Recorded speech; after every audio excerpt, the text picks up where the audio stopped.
Purple, what a round of footy that was. What a round. What a round. That was good. What did you love most about it, Purple? I love the Collingwood game, and actually I love the way it was called, Bill, and I want to do something unusual in the positives out of this week's show. We normally on Triple M hang, on each other, and it's become a rite of passage, hasn't it? We just don't take things too seriously, and all we do is... I want to give some love to Bill, and I want you to come with me. No, I'm not. On our man, Jim. No! I think he made the moment better than it was anyway. No. And for those who didn't hear it, Channel 7's James Brayshaw calling it yesterday, Jamie Elliott, goal after siren. Jamie Elliott to win the game for Collingwood. There's the siren. Arms in the air. That has gone through.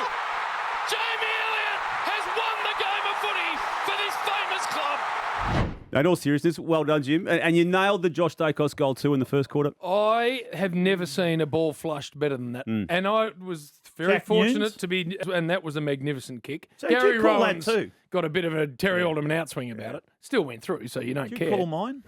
No, but that Jamie Elliott, how well did he hit that? Oh, yeah. It just didn't look like it was going to move. Ever miss. the To moment have the it left. arrogance to take the mark, Yes. Yeah. turn his back. The mark was nearly as good as the kick. Well, Mark was between two blokes, Yeah. wasn't it? Yeah. But then to turn his back, not even look about going in board or anything like that, which you should. Everyone's told to do that. He just went back and said, "No, Yeah. I've got this." And Bill, I was watching Matt Stevic because if he moved off the line after the siren, the Oh, game's yeah. finished. Yeah. So he was right on the line. He did it brilliantly. No, he did. And then turn around and just give Yeah, it a that How good. And then- Collingwood are on this ridiculous tear. I just- 9 in a row. It's scary to think, isn't it? When if you've been brought up following football in this town and you don't break for Collingwood, you're told to hate them. But I'm sorry, I'm loving what can't. they're doing. No, I totally agree. I am absolutely embracing everything about them. I mean, the 9 wins in a row, 8 of the wins they've got are by less than 2 kicks. The coach. The coach is the key to the whole Breath of fresh overall, air. isn't he?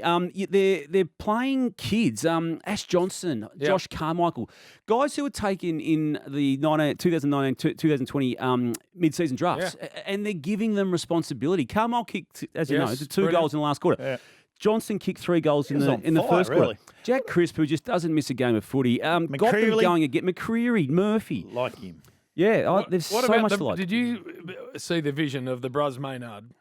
Trying to argue with the doctor and the 2 physios that he wasn't coming off. His arm was hanging off. There was like a couple of sinews and a bit of tendon connecting his arm to his body. And he started with the doctor. Didn't wouldn't get want the to take answer him he on wanted. either. So then he went to the first physio and then the second physio. And eventually all 3 of them just ushered him off the ground. No, I'm with you, Purple. Equal And second. I would have had them bottom 6 start of this year, Collingwood. So great credit to everyone there. They've been brilliant. It's just proof that attitude can actually override some deficiencies, Agreed. I think, because attitude's got them. I'm not going to say it's got them all of those 8 wins by less than 2 kicks, Bill, but let's go with a minimum 3 or 4. Exactly. And there's proof there's young coaches out there too, isn't there? Like we kind of thought, Craig McRae, you heard about him, but geez, he's been good. So there must be good young coaches out there. I know the AFL can't do this, but I want them to anyway. Carlton must play a final against Collingwood. Imagine It has to happen. Well, there are 100,000 people. It would be 100. There'd be more. It's possible. I mean, we know they're scheduled for round 23, and my take on that game will be the same slot time-wise as yesterday's, the 3:20 Sunday. There'll be one game after it to complete the entire season. But depending on where they are on the ladder, they possibly could play in that game and again 2 weeks later in a final. How many yesterday?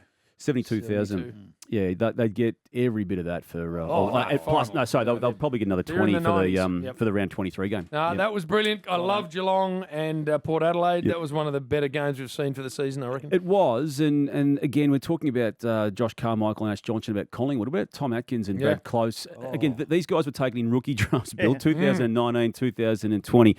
The elevation of Atkins, who is going to turn 27 in September. So he's got some age on him. But the elevation of him, not just in the past 6 weeks, but over the journey of his football life at the highest level, it's extraordinary. And I don't even think he's got near where he could still get to. And what he did, Jim, in that last quarter was match winning, wasn't it? Well touch. But he's a defensive midfielder, which they need there at the Cats. But he's tough and hard. Always has been, as I said, through the VFL. It's a great story because he got knocked back not only by every other club, Geelong 4 times. 5 or 6 drafts missed. And they said, no. And then even Chris Scott, he was playing well in the VFL. Oh, nah. Yeah. No, we'll give And then him played a go. him as a forward, played him as a back, played yeah. him, didn't know where to use him. But I'm telling you, he'd walk in here and no one would know him. Yeah. No one would know him. No, he's brilliant. And while Jeremy Cameron is the reason, they're a game clear right now and primed to win a premiership, they've still got to go and do it. But it's the recruiting of guys like him and like Close and Jack Henry, who also came through the rookie system. It's the punt they took on Tom Stewart, Bill. Probably the best defender in the comp. Missed the past 4 weeks for suspension. Served that time now. Comes back in. He missed 4 drafts across the entire competition. So Harford's got to come back in. And Stengel, they've taken a risk on him and he's delivered. So it's not just the use of 3 first-round draft picks to get Cameron across the line. It's these other recruits that are actually equally important. They're going better than anybody. I know Geelong fans won't necessarily agree with me. In fact, I know they won't.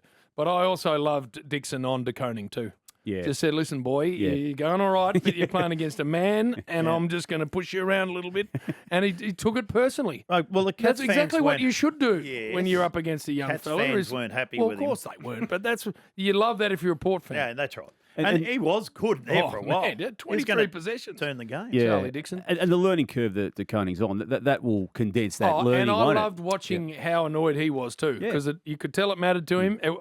That was a good old-fashioned big matchup. I got a question for you, boys. Too old, too slow, the Cats. Who goes around next year, right? Zach Tui? Yep. Yes. Tom Hawkins? Yep. Another yes. 5. Big Hawk. He's 34, Tom Hawkins. These are all 30 and over. Mitch Duncan? Couldn't see why not. Yep. Joel Selwood? Question mark. Yes, but had a really good year. Gary Rowan? Goes around again. Isaac Smith? I think he does. Goes around again. Yeah. And then Sam Menengola? Yeah. He's 30. Reece Stanley? Goes around again, I reckon. He arguably has had his best year. 31. And we'll miss some weeks now, Bill. Yeah, and Mark Blixarves, 31. Absolutely does. So it's going to be Yeah, but your list management, I know. they that's won't the want to key. carry all them into next year. So. But they're all playing good footy at the minute, so it's going to be very interesting. Stephen Hawking, a ruthless man. And Andrew Mackey, who's high up there now. I'm not sure Mac's quite got... I'd rather have no, Hawkins. he's got a bit of edge to him. He has. He's got a bit of, Hawk, Bill's scared of Hawk. Bill doesn't go in and get jumpers signed anymore. He's still with the petrol card? Well, I've got to find out when he's on holidays. And then I slip in.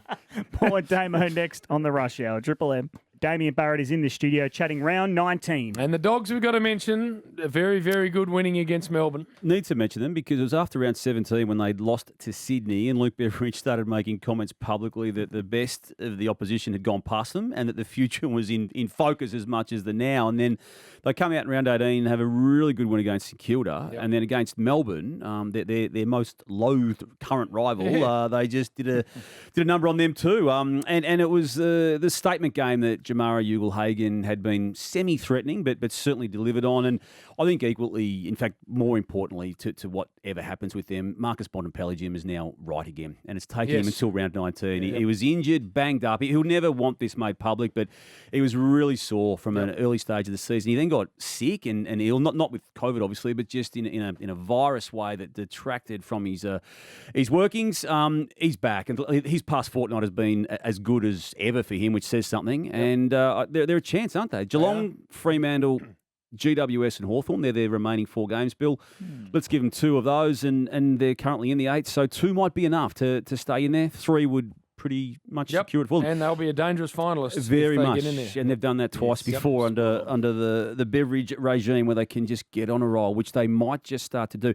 The Jack Ginnivan situation, we try and not talk about it, but we just keep being given reasons to talk about it, and specifically the tackle that Mason Redmond laid on him yesterday at the MCG. Even Mason thought it was head high. He knew it was. He conceded it. He did. Yeah. So have the AFL come out as yet? And what time is it now? As we speak, Bill, no. 4:30. And look, let's just have our own opinions on it. They can say what they want. The fact that it was Matt Stevic, who's probably the best umpire. Close to. And he thinks it's okay to not pay that as a free kick. Well, I think it's on instruction purple. We saw last week the AFL came out and said we're not paying them. On what grounds do you not pay that? But you pay that, I know, Jim. but what I'm saying is they will turn around and say everyone was warned. We said we're not paying Matt's them. better than that. If they say that on this, it just goes to prove this is about one man, Jack Ginnivan. Yeah, that's right. But if the AFL hasn't come out and said we got that one wrong yet, they're obviously saying it's okay. Because they work in different ways. They have a lot of meetings they play out on Mondays, and there'd have to be, I would think, a statement of sorts, either endorsing it or not endorsing it. But either way, I'm sorry. I know what the messaging was last week, and I'm behind it all, like everyone, about the need to protect their head. But to then have an Exhibit A of the man who's caused the rethink in the whole competition to not be given a free kick on his head being ripped off. What would he be feeling at the minute, do you reckon? Pearl Jack? Well, I think a little bit left. I don't think he did do anything wrong. He certainly didn't lift the arm prior to the contact. Look, he may have dropped the knees a little bit, but I mean, every player does that, in certain situations. The sub rules are a bit of a worry too. Yeah. I say that because Richmond subbed out Ben Miller on the back of full body cramp. Now, that's a medical condition, obviously, but we've had a lot of players play the next week, and there's no hard and fast ruling on you miss the next week of footy on the use of it. And it just goes back to this rule was introduced only 30 hours before the start of the 2021 season. They never gave proper clarity around it. It was going to be a concussion sub and a concussion sub only. It morphed into a medical sub, and then, as we know, I don't care what doctors say, and they always get precious when we on the outside question anything they do, but there is pressure in the confines of a game of footy that is placed upon doctors to make decisions that they may not otherwise make. And I don't care what they say about having a strong response to a statement like that. It happens. And depends who it is. Depends who it is. Depends what the score is at the time. So it depends what the stakes are. Is it as easy to fix to say if you come off in the sub rule, you miss the next 2 weeks? That's it. Well, I think that's too extreme, but at least that would provide, a clarity around the decision. Yeah. Well, that's a big impost. I mean, sometimes you might just roll your ankle and it might only be worth 4 or 5 days. There are some legitimate subbings out, and they are fit to go again the next week. Well, the other one that was interesting was Mason Redmond yesterday, because he came off and was subbed out with internal combustion or whatever it was. I can't remember what they said it was. But you've got to think that I think it's smart. I know the medical people, Damo, get very, very bristly. Oh, they do. But if you're saying, let's call it that so that we don't have to call it concussion because we're not 100% sure it was. So anyway. is that what played out we there? don't know. But he came off, and that was a very weird reason he wasn't playing. Yep. But I'm with you. The other one, Craig McRae, I think, said earlier this year, which I quite liked, because it'll bring strategy into it, is as soon as Geelong can flick their sub, then Carlton can as well. Same instant. And that was the one game they've lost by less than a few points when the Cats came back against Collingwood, and he wasn't able to replace Steele Sidebottom, who had been cramping up legitimately, and the Cats were able to replace their player. Then you wonder about flicking your own switch if the other mob can do it straight away, so it turns a bit of straight. Anyway, I'm with you. It needs cleaning up. It does. Melbourne's a worry. They started this year 10 wins in a row to go on the back of the 7 they had to complete the remarkable 2021 season. But since that point, Bill, they've gone 3 wins, 5 losses. Wow. And their problems are real. I mean, this is now a sustained stretch of relatively ordinary form, and the problems all sort of basically sheet back to the forward line. Now, they had an issue, obviously, with Ben Brown coming out of the team again. The replacement, Sam Wedwin, was quite okay. I mean, he kicked 3 goals and looked dangerous at times.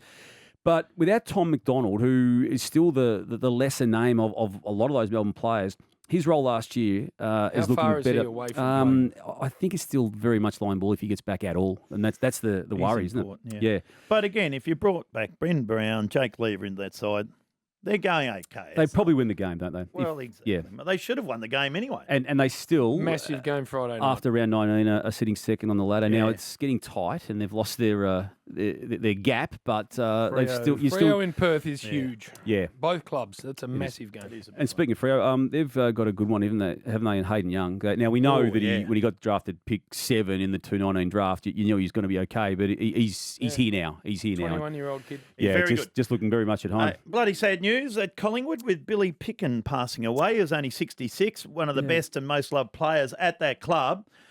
He played in 5 grand finals and lost 5 grand. Yeah, like Peter Moore and those guys. Exactly. Yeah. 66, too young. Yeah, and a bit similar to what's happening, I think, with Collingwood at the moment. He was a player that even non-Collingwood supporters just loved, didn't they, in the 70s? And the great Ian, Sir Ian, or Lord Ian as he is now, both of them, is a Collingwood fan because of Billy Picken. Oh, really? Yeah, he said, we met at the pub one night. He said, I knew nothing about football. He was out here playing for Waverley in the bloody district comp. Was he? Yeah. Oh, both? Beef, yeah. And he said, I became a Collingwood supporter because I met Billy Picken.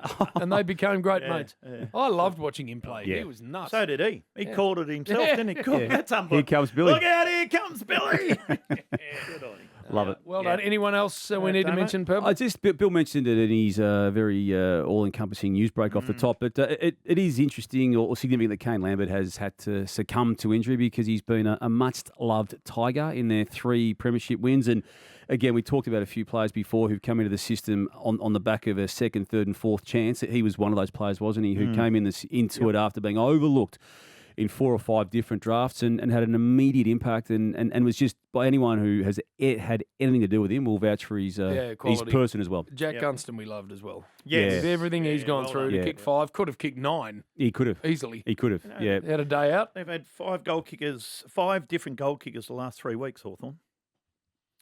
5 different What does goal that mean? kickers. 5 haul of 5 goals by sorry. 3 different Yeah, right. players. That's Okay. not I'm what glad you you said. said So clear it nothing up, yeah. like what you said. It is if you worked it out like I did. So Gunston, Bruce, and I don't know who the other one is. Lewis? I assume, yeah, Mitch Lewis. Lewis has I heard it somewhere. How does that work out? And equally good in that same game, Ben Mackay.